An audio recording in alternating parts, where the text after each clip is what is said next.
Hello, friends. Welcome to another live stream. If you're hopping on, let us know where you're watching from. You know the drill if you've ever been on these live streams before. We love to see where everyone's watching from. We get people all over the world. But if you're in America, happy Thanksgiving. It is the official start of the holiday season in America. So we celebrate some Thanksgiving. Good time to eat some good food. Obviously, we got our Black Friday sales. If you've not been inundated with emails from everyone talking about Black Friday sales, well, then consider yourself blessed. You're not subscribed to enough email lists. That's what's going on. So do me a favor, whether you're watching on Instagram, Facebook, or YouTube, let me know in the chat what part of the world you're in. And if you're in the US, let me know what state. Today on the live stream, we're going to cover a couple things. One thing that we mentioned last live stream about dampers, I'm going to show you guys how to manually prime a damper and what you're kind of looking for. It's actually going to tie directly into the conversation about spending 3 days at a print shop. That's right. I spent 3 days last week at one of our customers' print shops. I was out there doing some repair work. I don't often go out and do repair work, but this was a special scenario. Pretty big customer, been a long time customer, and had a lot of things go sideways all at once. And if you've ever had a lot of things go sideways all at once, do me a favor and put a little thumbs up in the chat to let me know that you have had that too, where just everything that could go wrong went wrong at once. So so I spent 3 days. I was in Kentucky. I'm not going to mention the shop I was at because I don't want to upset our other customers that have print shops. They feel like we're promoting. I'm just going to talk about the experience having been there because I work here and we don't do a lot of, like, I try to do some large runs here and there just to get that experience, but seeing a print shop run gave me some really unique insights and things that I want to share here. And yeah, hopefully to help you guys out. So also, if you have any burning questions about DTF or whatever, do me a favor and put those in the chat as well. Get those questions in so we can.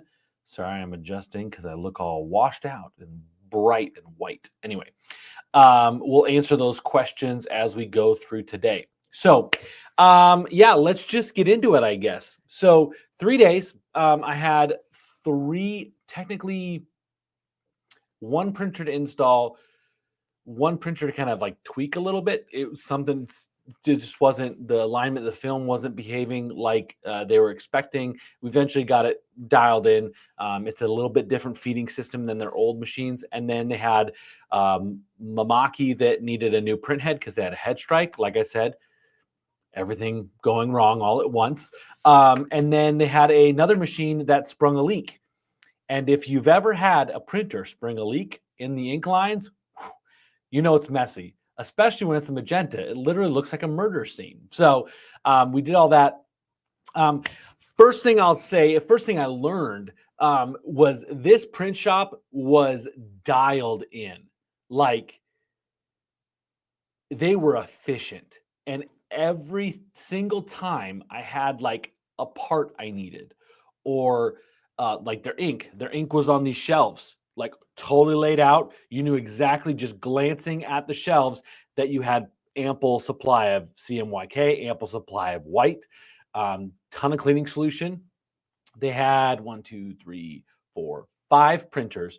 Each printer station had its own computer, had its own cleaning supplies. So it had swabs, it had cleaning solution, all that kind of stuff. So the first thing I would say that made my job way easier as just a tech coming in and doing some work is they had everything. Spare parts for the machine, like spare dampers and stuff like that. Like, no major spare parts, but I'm sure they had those as well. But like extra dampers, cleaning solutions, some capping stations, just some extra parts. And that's one of the ways that this shop keeps basically constantly running, is they just have everything they need. They rarely have to wait for something to get shipped in because they have backups of stuff. And so, and especially with a smaller print shop, where if you're down for a couple of days, that can be your livelihood. A couple of weeks, you're like, don't know what to do.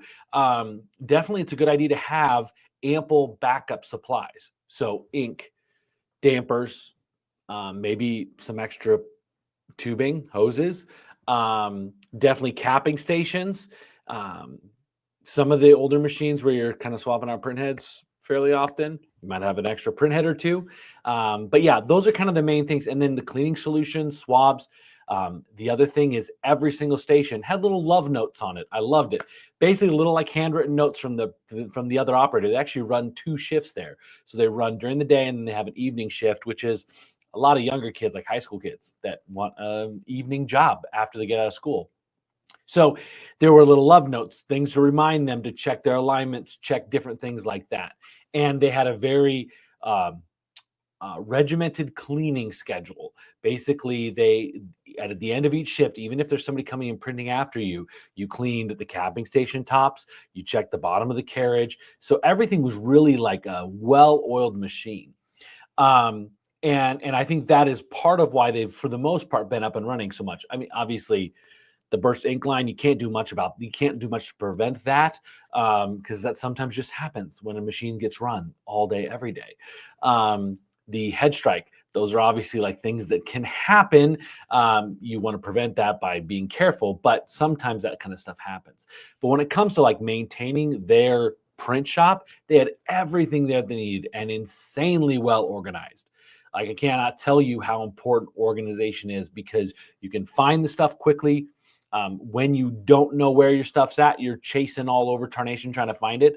Literally, without anybody there, like a bunch of crew was off in the office. Nobody was in the actual print room where I was working. And I'm like, oh, I need cleaning solution. And I turned around and cleaning solution was right there. I'm like, oh, wait, I need some foam swabs. And foam swabs are right there. So very important. The next thing I will say has to do with some of the troubleshooting stuff. So this print shop has extremely high expectations. And when I say extremely high expectations, like so high that I was questioning sometimes if DTF was capable of printing those kind of qualities. Legitimately, like, digital printing was never going to be as like a block of color. Looks a lot more consistent when you're talking screen print. Digital printing, there's always some potential variance in those things, but they can do it. And what they were doing in this print shop was just slowing down their machines. So if you're familiar with Print EXP or Soft, basically the control software for Chinese manufactured printers, they're running their eclosion on normal or depth and strong A, which is really a very slow print mode, but they were constantly fighting banding. And the newer machines we were installing were not having some of those issues. And one of them was a Roadrunner 2, the other one was a Mongoose. So we had profiled those machines. And I had this thought, and I never had an opportunity to really like put it into practice. And I got that opportunity. It's part of the reason why I went out to this print shop, was because there were some things I wanted to try. Raul, question there. I'm not going to mention the print shop because we have a lot of customers, and I don't want to promote one or another over another. I hope that makes sense. I don't want to alienate another print shop because I'm promoting this one. I'm just talking about my experience there. So basically, the other 2 machines, they were running. They were older machines of ours, and they were running in that normal and strong A eclosion, or depth and strong A, which is very, very slow, because it was banding really bad, and like the magentas and the cyans. Basically, in their case, anything that had magenta banded. So they were using kind of some of the off-the-shelf print modes that come in Digital Factory. And if you talk to the crew at Digital Factory, they will tell you those are not good, which is kind of like, well, why the heck do they exist if they're not that good?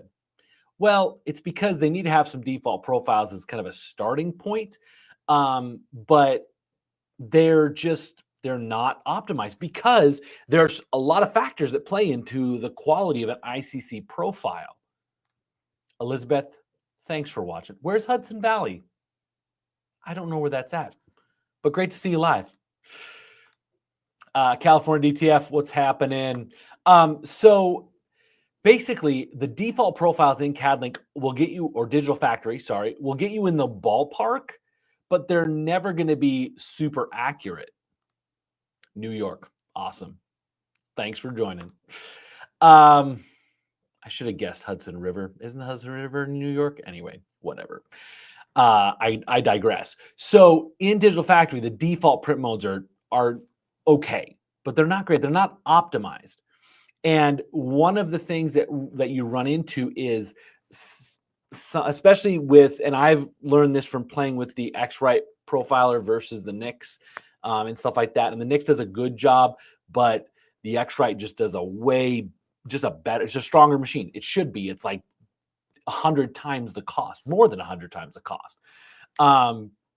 And so what I wanted to do is I wanted to try putting a profile, like an official profile on that machine that I created, to see if that addressed some of their banding issues. And it did, at a faster print speed. So I was able to get one of their older machines running at normal fog type, which is kind of faster-ish. I mean, you can go light fog type, and that's faster, but I knew for their expectations and their quality, I wanted to make sure they could print at a faster speed, because it was a 4-head printer. It should print pretty quick. So I built a print mode for it, and all of a sudden, all of the issues they'd been chasing went away. And I had this theory that it was because, A, the linearization was probably not great that comes baked into Digital Factory. So I actually used the X-Rite scanner to relinearize. And basically what linearization is if it's calling for 25% cyan, is it giving 25% cyan? And it knows that by telling the system, give it 50% cyan. And was there a 25% difference between those two scans? So that's kind of how it linearizes. And so most of the linearization curves, it should be just linear, straight line from 0 to 100 in the same increments. Most linearization scans look kind of like this, which means that as it gets toward the middle, it's off the most. So basically that's the first step. And a lot of that banding stuff is usually because it's just, especially in lighter colors, when it's calling for 10% magenta or something like that, it might be struggling to lay down like enough volume. There's this weird like kind of balancing act. And there is definitely some wizardry that goes on in the background of an ICC profile that I'm not totally privy to as I'm starting to understand it more.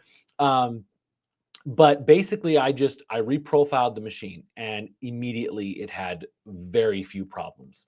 And I felt like, and I use this analogy, like to get those two machines to print at the level that they expect at this shop, it was like walking a tightrope.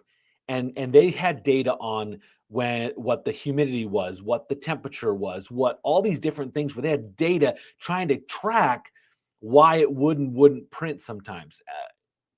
And the other thing is, they're using a lot of customer produced graphics that were horrible, like massive semi-transparent pixels around the edge. Like that stuff was all over the place. But yeah, so reprofiling the machine, basically instead of walking that tightrope, I kind of gave them a path to walk on. So that way other factors, because there's so many factors that play into banding and some of the other problems they were having. There's so many other factors that play into that if you're already walking a tightrope to get a good result, the minute something sort of changes in the room a little bit, it throws it way the heck off. So I kind of gave them, with that ICC profile, a new profile, new linearization, kind of gave them a wider path to work with. The other thing is, I wasn't sure that the workflow that I had come up with was going to work on these older machines, and it totally did. So there will be some good things that are going to come out of this for y'all. Some new tools and some new maybe things we're going to offer. Sergio, watching from Florida, thanks for checking us out. Appreciate it. So what we're going to attempt to offer, we've wanted to do this for a while. but offer some remote profiling. And I think we have a workflow that's going to work well. So what I need from a few of you, and I'm going to go on a first come, first serve, because this video does get watched afterwards, but y'all are watching it live right now. Here's my email. If you are running a printer that uses Digital Factory and you would like to get your machine profiled, there's going to be some steps, but email me the printer version that you have, like what printer you have, the model number, what version of CAD link you're running, and if it's a Chinese machine, like version of Host and Soft. So like take a little screenshot of like the the data page, because I need to make sure I know all the data going on. But basically the process is going to look like this. So there's my email. And I'm going to get inundated, I know, because people watch this a lot afterwards.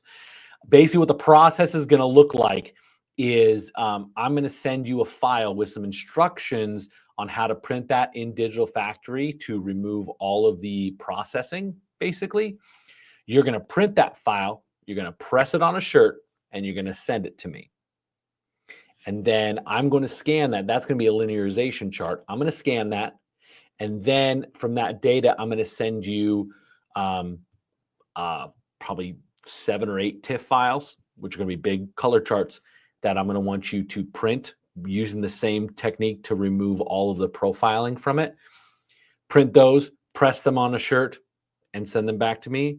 And so within about a week and some change, maybe 2 weeks, depending on where you're at, we should be able to build out a profile for you. So I want to do some I obviously tested at this print shop.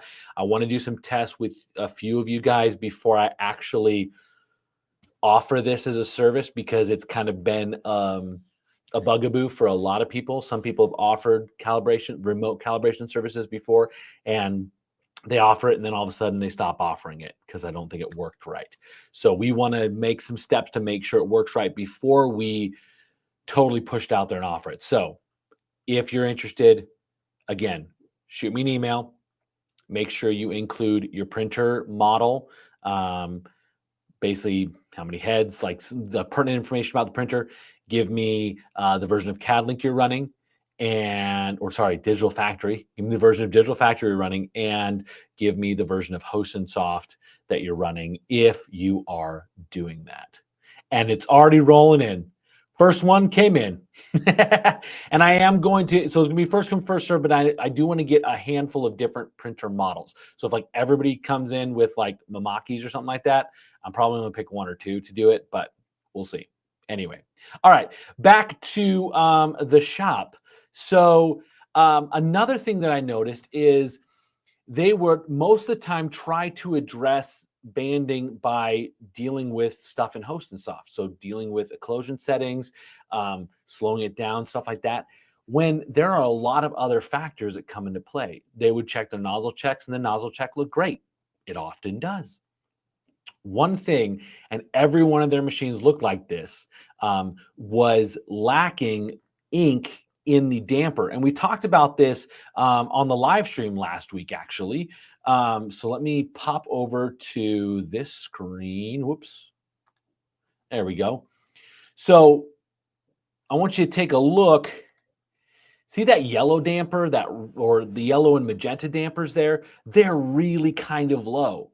And although most of the time this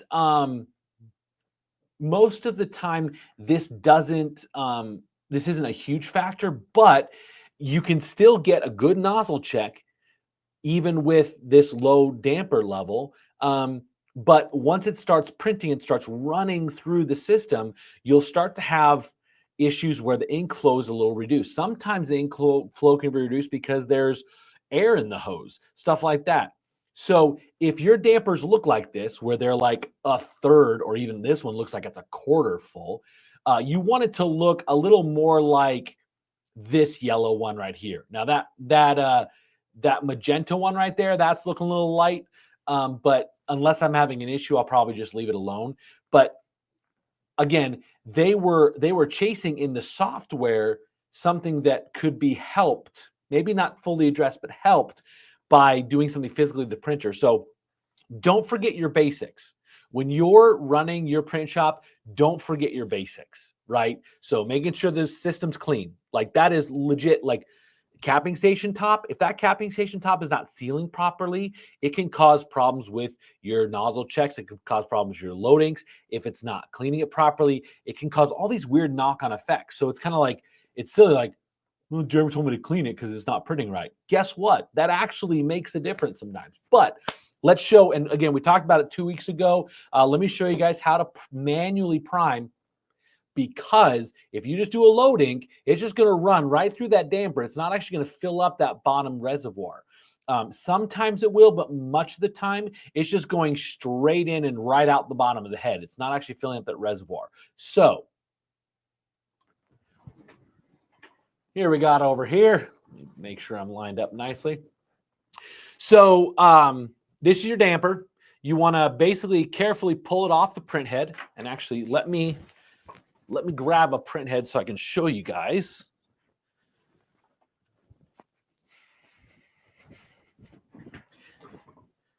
So when it's sitting on that print head, it's going to be sitting on it kind of like this, right? And this one's not going to sit nice on it because I got a purposely bad damper because I don't want to waste it. So it's going to sit like that. When you lift it off, grab it from these sides, the short sides. Do not grab it from these sides. You will literally squirt ink out because this is a pliable membrane. Let me see if I can get. That's a pliable membrane. So don't touch it there. Grab it from the sides here, and you want to kind of lift it off like that and turn it this direction. Now, move my camera slightly so I can do this better.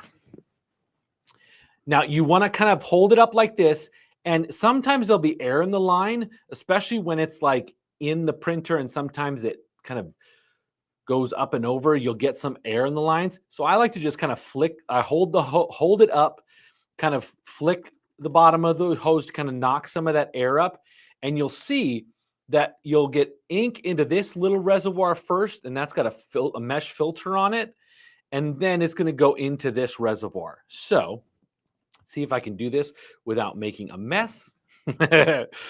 And any kind of syringe, basically you just want one with a plastic tip on the end of it. There's a couple different kinds you can get, but you basically just want it to go right inside there, and you don't want to like jam it in there because you could damage that O-ring.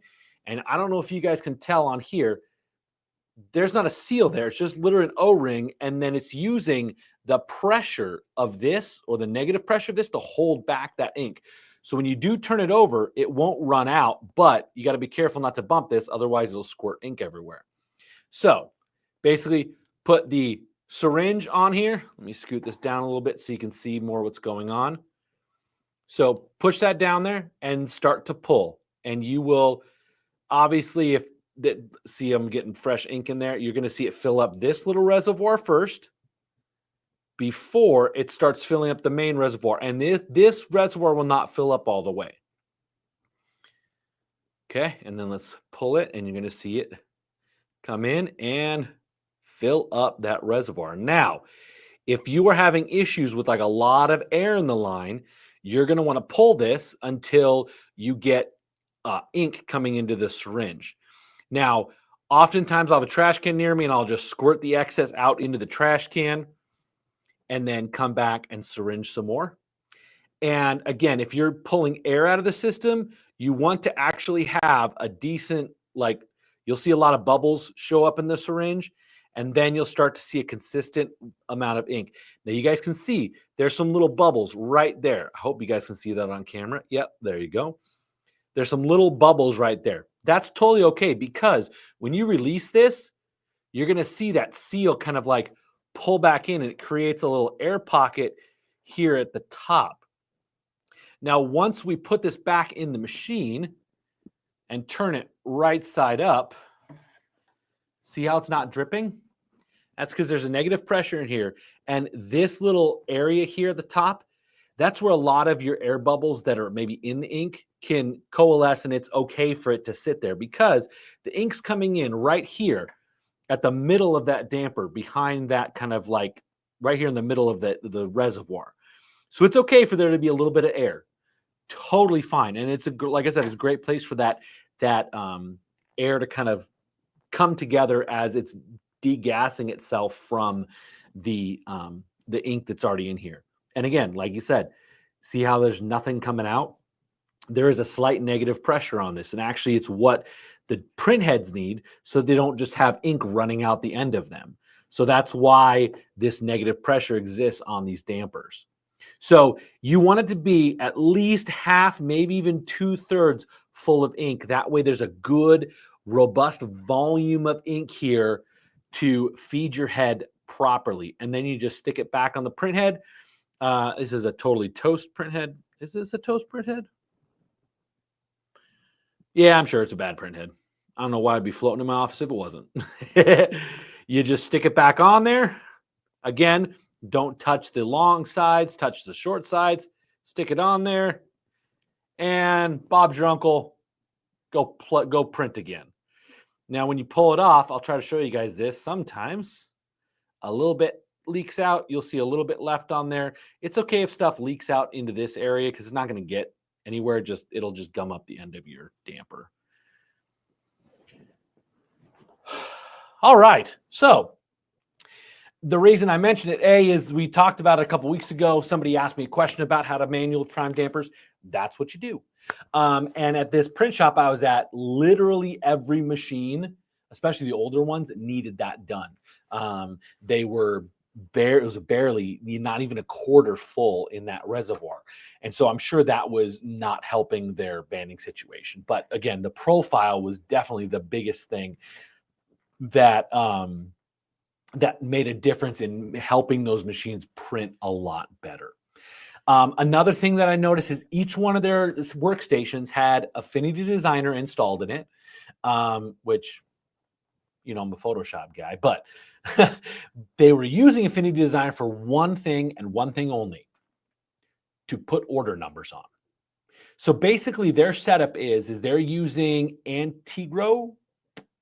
I'm pretty sure using Antigro. They actually partner with them a lot to test new stuff because they just do such high volume. They print a lot of stuff. They have 5 machines and they could run them all day, every day, and it's enough. They're actually considering expanding to like 4 or 5 more machines at some point here soon. So they do a lot of volume, but all of their customers basically are building gang sheets with Antigro on their website, and then they place the order on Shopify. The print operators are basically going in and pulling the files in. They have an order number attached to them. So in Affinity Designer, they're typing out that order number, and when they load the gang sheet into Digital Factory, they're putting that order number at the bottom of it, so that when it prints and they roll up the transfer and they put a rubber band around it, all you see on the edge is that order number. So it's really easy to keep track. Now they print every order, they print out the order, they bring it over to their desk, they build out the gang sheets. When they wrap it up, then they initial the order printout, and they put it with the roll. That way there's like multiple quality checks. So basically the print operator looks at it as they're printing out, make sure everything looks good. They wrap it up, they kind of sign off on it. They put it on a shelf, and then they have a couple gals that do all their shipping.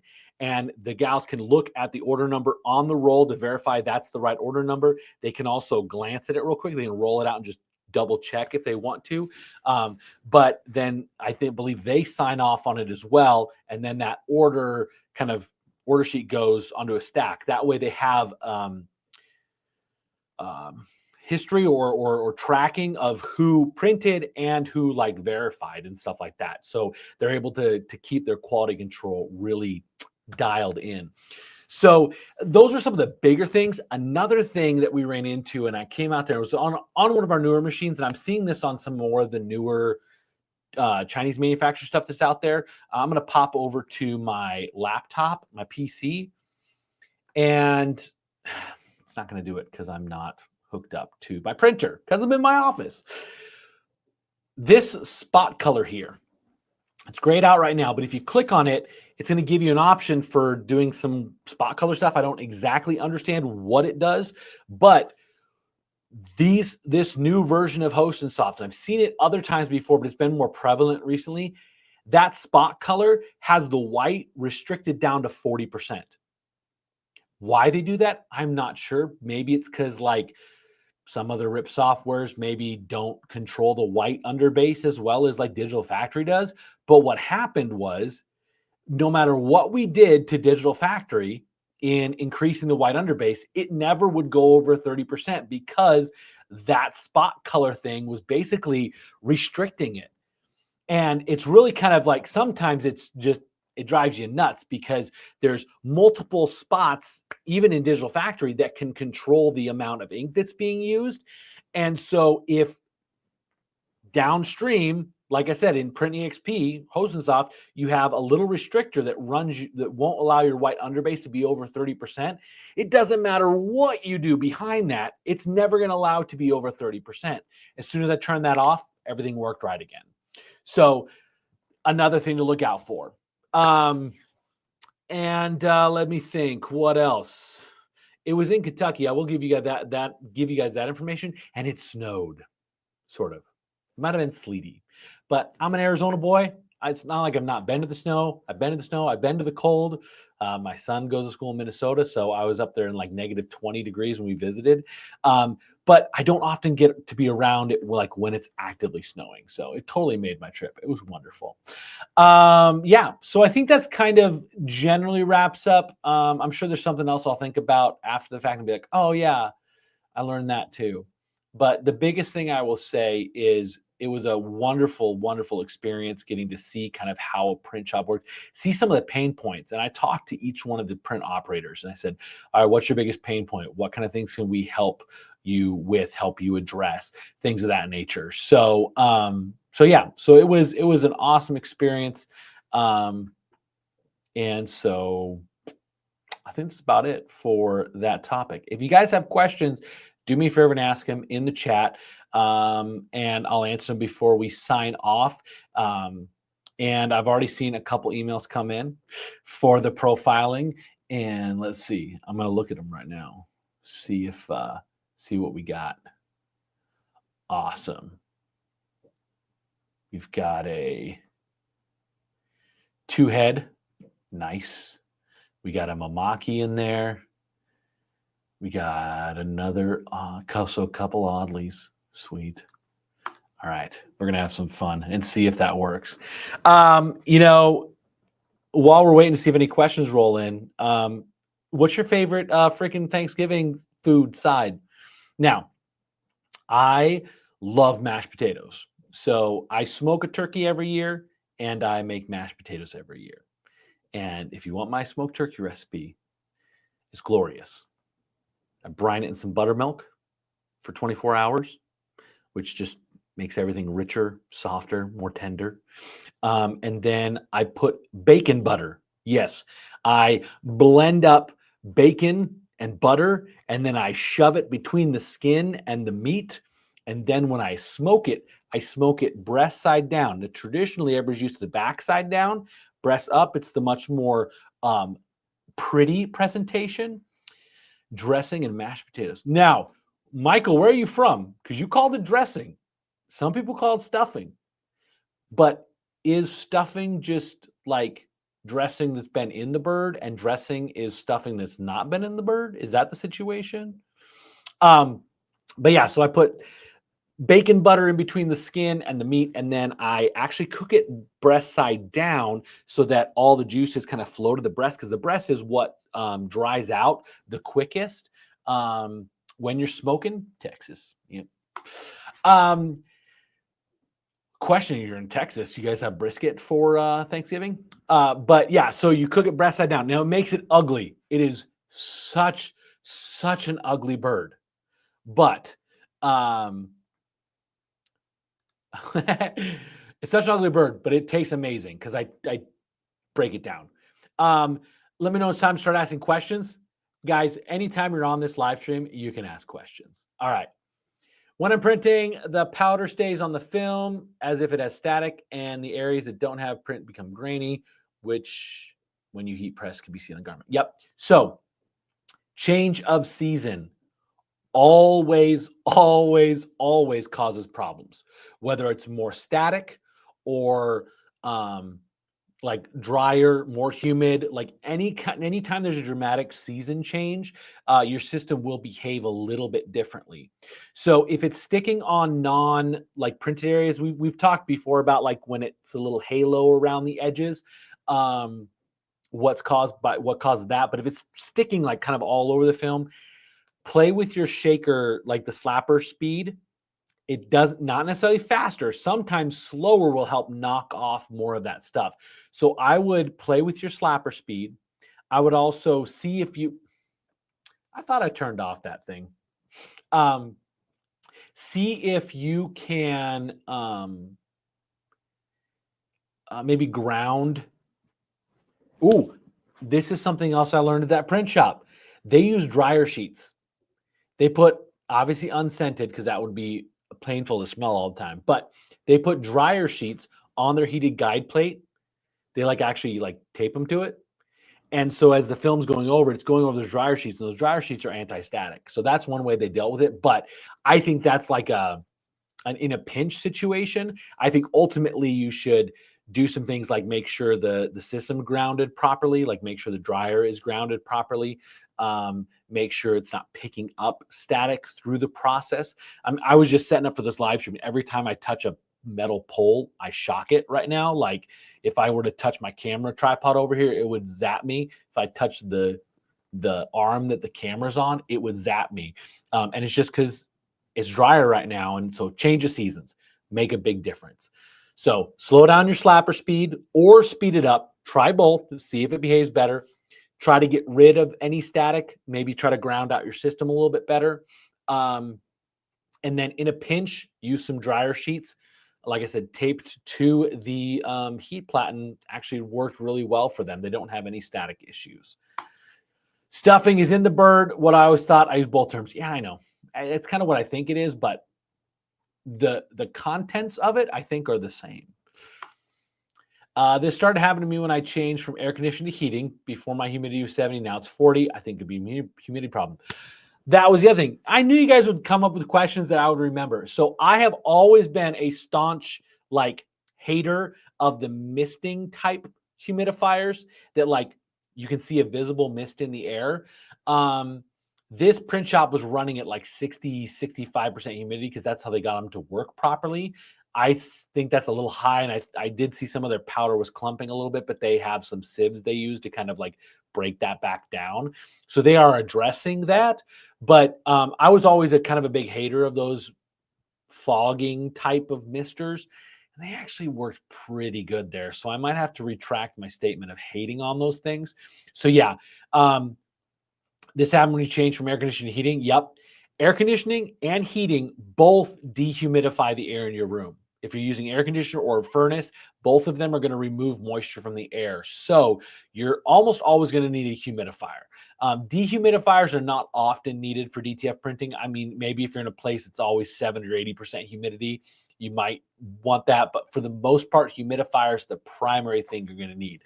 So like I said, we've always loved the evap style cooler humidifiers, but they had a bunch of these like small ones that were blowing that foggy kind of thing, and it dissipated pretty quick. The other thing is they weren't pointing directly at a machine. They were just adjacent to it. Because my big concern is it's picking up dust in the air and laying that dust down on the equipment and having this weird film all over the equipment. So yeah, that drier air also, Miguel, could be causing that static for sure. All right, what do we got? Mashed potatoes and my mom's cornbread pudding. I love me some good cornbread. I saw, so I'm an amateur chef, I would say. And I watched this guy, Josh Weissman, on YouTube, and he made a like a pineapple upside down cake, but it was cornbread with like honey butter and jalapenos on the top of it. I was like, that looks amazing. I might try that. Barbecue. I can't talk. Barbecue for Christmas. You know, my wife would love tacos for just about anything. So usually I do tacos the day after Thanksgiving, have the family over if family's in town. So I got a big family. What's the best way to create constant room humidity? Yep, some kind of humidifier. Like I said, either the evap style kind or these fogger kinds. I will, after this video is posted on YouTube, I will go get links to the ones that they had that I thought were performing well, and I'll put those down in the description below. So come back later today or tomorrow to the YouTube. Every one of these live streams gets saved on YouTube, so you can go on there, and I'll make sure to link those in the description below. Gotcha. We're a small print shop in Europe. Oh, thanks. Where are you at, Hugo? What part of Europe? One of these days, I'm going to get myself out there. I was in Italy, but one of these days I should get out there for work, right? Should we do a little meetup? Should we do a little boot camp, a little European DTF boot camp? That might be fun. But awesome. Thanks for watching. I appreciate it. All right. So we got a question. Should we go for the Mamaki TX of 150 or a Chinese brand with good technical support and dual head i3200, especially considering Chinese options cost about 2/3 of the Mamaki? Yeah. So the Mamaki, if you want something that is going to like be ready to go with little minimal setup and minimal like kind of running a little more plug and play, we don't like that term completely because there's still like a learning curve for it.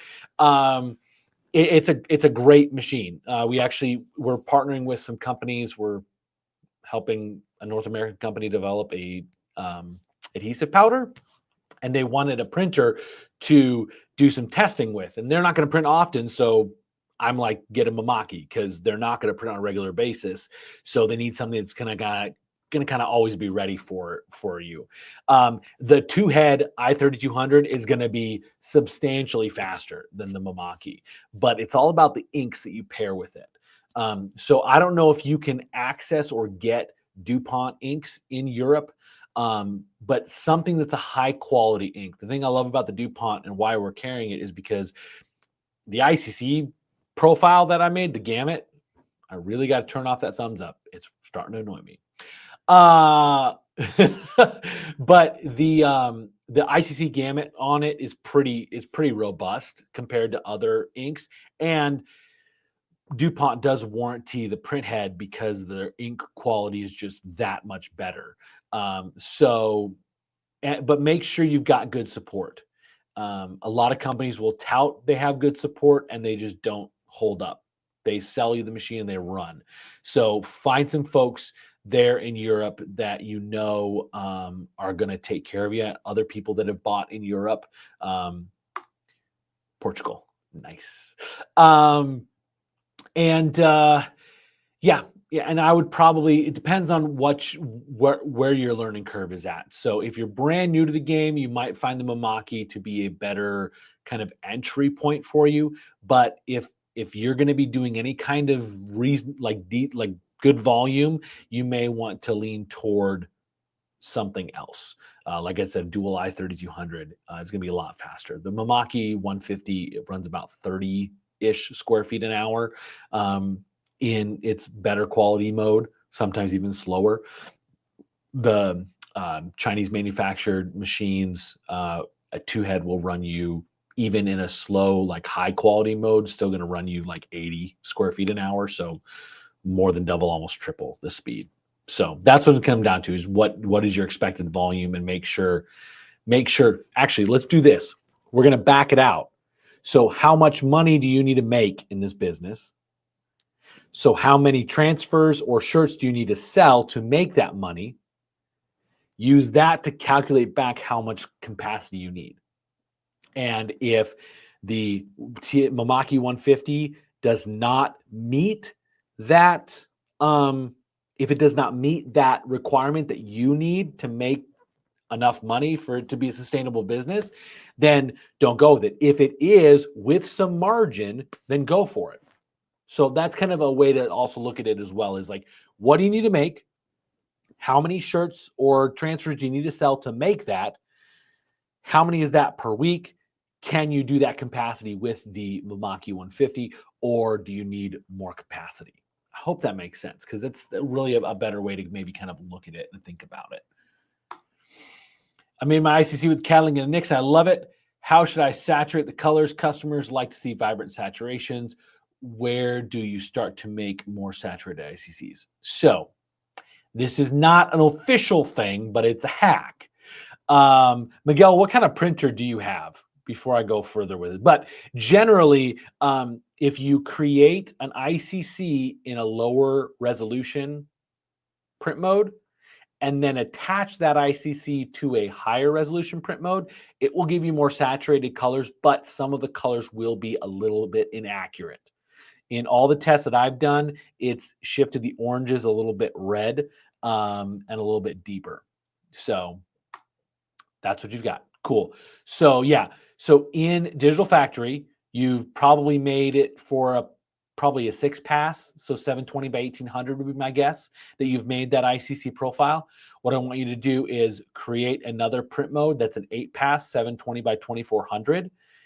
And then in Digital Factory, just stick that 6-pass print mode or ICC profile scan into the higher res print mode.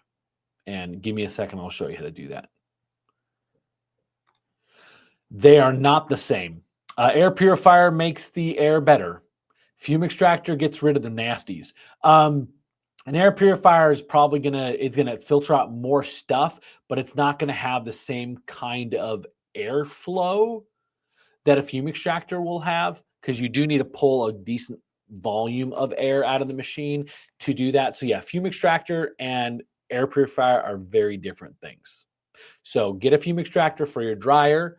If you want to just make the overall air quality in your shop better and healthier for your folks, air purifier for that. That makes sense? Air purifier for the room, fume extractor for the dryer. Hope that makes sense. Yeah. We'll have to figure out a good central location and get enough people to come together that we can have a party. All right, let's see. All right, just checking the chat as that's in there. Oh, so Master Graphics New York City says when you get to outsourcing around 100 to 1,500 a month, then that's when you should spring into action and bring it in. So he's talking about buying transfers when you're spending that kind of amount per month. I've seen people go even higher, like they'll just keep buying transfers. The biggest reason you want to, he's saying 1,200. The biggest reason you'd want to, you generally jump from buying transfers to buying a printer is your volume is enough to make it worth it financially, but you also want to have some controls over the quality. So, well, feel free to keep asking questions, guys, but I'm going to jump over to my PC real quick and I'm going to show Miguel how to load that other ICC. So, hold on one second. Shh, you didn't see that. You didn't see that Jeremy's working on something special. All right, let me close this down. I have a different version of Digital Factory running on it because it's a test machine. I might be working on extended colors. Okay. Anyway, let's see. While that's loading up, I'm going to see if there's any other questions.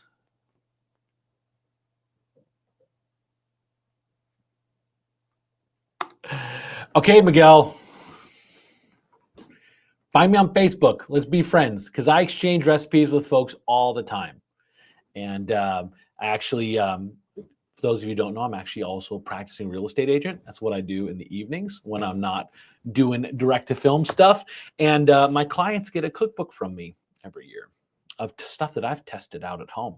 But yeah, Miguel, find me on Facebook and let's exchange some recipes. Anyway, all right. So back here we go. No, I don't want to proceed. No, I don't want to proceed. Okay, so so how you do this, Miguel, is you build out a 8-pass print mode, you build out a 6-pass print mode, basically. Or you build out the ICC for the 6-pass. So go to manage print modes. And so this production quality is the one I built. And if I go to color layer and ICC profile, you'll see I have this Roadrunner 2 ICC, okay? If I go to the boosted color one, which I made, let's go.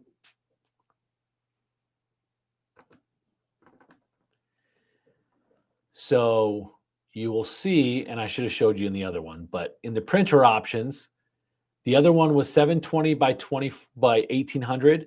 This is 720 by 2400. Don't worry that it says 16 pass. It's actually just an 8-pass. But that's a high resolution print mode, more passes. And that is the same ICC. So what I do is I click on this. I can also just duplicate that 6-pass and just change it to a higher resolution. But I can open up my Finder window and it will show me the other print modes. So if you see here, that is my actual ICC for the 8-pass to give it high accuracy. And then this is my ICC for the 6-pass. And so I just load the 6-pass or the low resolution ICC onto the higher resolution print mode. And that is how I get those kind of artificially saturated boosted colors. Like I said, they do shift a little bit inaccurate, but at the end of the day, if your customer's just looking for bright, vibrant, like blow your mind kind of color, then that's a great option for you. So, all right, let's jump back over and see if we got any other questions. Doesn't look like it, y'all. I'll wrap it up right about an hour again. Man, I swear. I try to keep these things 30 to 40 minutes, but they always last an hour. Yeah, if you got questions, let me know. But otherwise, I'm going to kind of wrap it up here. Again, it was great to actually be in a shop to kind of see what you guys as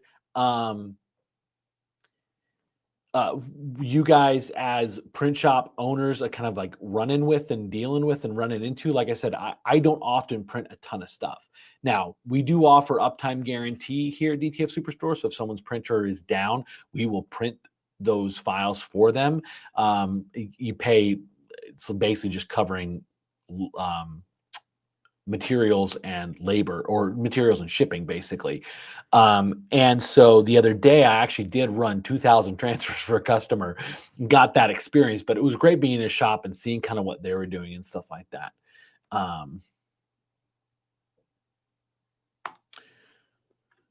Clarify, do you have to always go back to the IC file? What is the IC file? Let me pull this back up. What do you mean by the IC file? Not sure. So in the print mode, so when you do you have to always go back to the ICC file to get what you need? Basically, what the ICC file is doing is giving you your color references, right? And so when you build that, after install, no, once you put that profile, that ICC in there, it's always there. So, hi, Kevin. Kevin's one of our techs. Oh man, my wife, my two of my favorite people in the world, Kevin and my wife, are both jumping in right at the end of the stream. Okay, going back here. So yes, the ICC is always in there. So once I build out the print mode, it's always in there. So, and that's what I'm doing in here, is creating those print modes so that they have like all the default settings. So if I were to,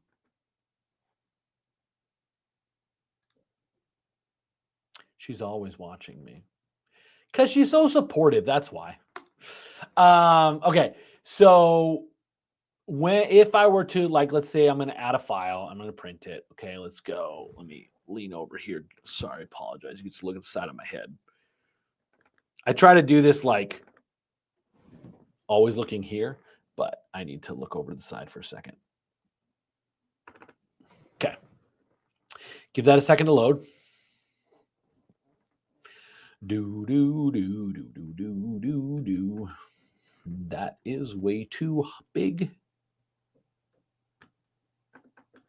I love how vectors kind of sometimes come in just all willy-nilly. Wrong keyboard. 12. There we go. Okay. So right now it's set at high quality 8 pass. If I double click on it and I go to this layer, it should in the ICC say high res. Yep, there it is. So when you're managing the print modes, that always stays with that managed print mode. So if I were to change this to the boosted color, not accurate, and I double click on it, I'm going to see that my printer options, also running a mouse with my left hand, not great. My printer options are 720 by 2400, and my ICC should be the Roadrunner 2 ICC. And just for argument's sake, and how we're going to do this is we're going to change that to high quality, production quality, 6 pass. And double click on it, and we should see it 720 by 1800. Let's see, printer options. There we go. And then, yep, there we see my camera's blocking. It's like right there. 720 by 1800, which is our 6 pass, and ICC profile is Roadrunner 2 ICC. So they're all saved in there. And if you're wondering how I get a bunch of the print modes to be hidden, see how there's only 3 print modes here, even though technically on this device, I have a whole bunch of them. See all this? So what I do, the way I do it, is the stuff that I just want in this queue, I go to criteria and I change something in this criteria. So right now it says Roadrunner. I could change this category to say something else. And then in the queue properties, close this down. In the queue properties, I can just double click on this. In the queue properties, I can say that I want, let's see, where'd they go? I click on these 3 dots here, and I can tell it I only want to see stuff that is in this category. Now, if I did all, and I click OK, and I click OK, now watch what happens. All those print modes are in there. So I just want a couple of them. So that's why I do the queue. And I go to these little 3 dots here next to print mode. And I'm going to say, just show me the Roadrunner 2 or the Roadrunner ones that I've made. Click OK. And then if your default one, if you want to make your default one a different one, just do it right here. So, but I'll make it high quality. And then I click OK. Now everything that I load in is going to default to that 8 pass high quality. All right, let's see. We got a few other questions that popped up while I've been demonstrating that. I really am I'm working on trying to do a deep dive on Digital Factory, like a deep dive, like literally shows you what every single friggin' button does in there. I also hesitate to like make a course out of it, but sometimes you can get lost in the weeds of like extra stuff in there, and it's like maybe make like a highlights course of like, here's all the important things or things that I think are important. Maybe they're not important for everyone.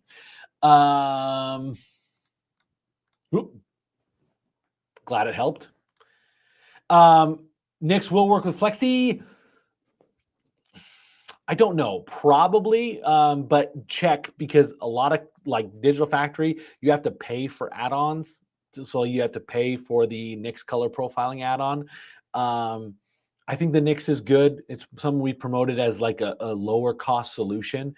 I think if you want to get serious about color, you probably need to shift toward getting an X-Rite if you want to be serious about it. But if you just want to do a good job, decent job of it, the Nix does a fine job.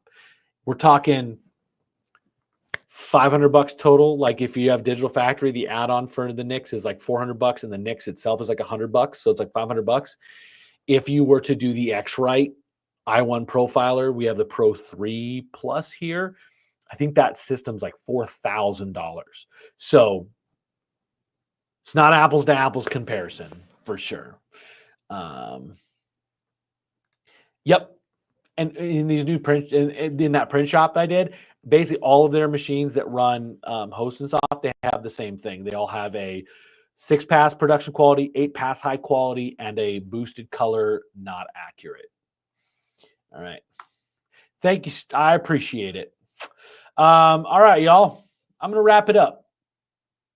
Hope you guys have a great thing. If you're in America, great Thanksgiving. If you're in Europe, enjoy the holiday season as it's getting kicked off. Maybe when does it start in Europe officially? Is it like December 1st?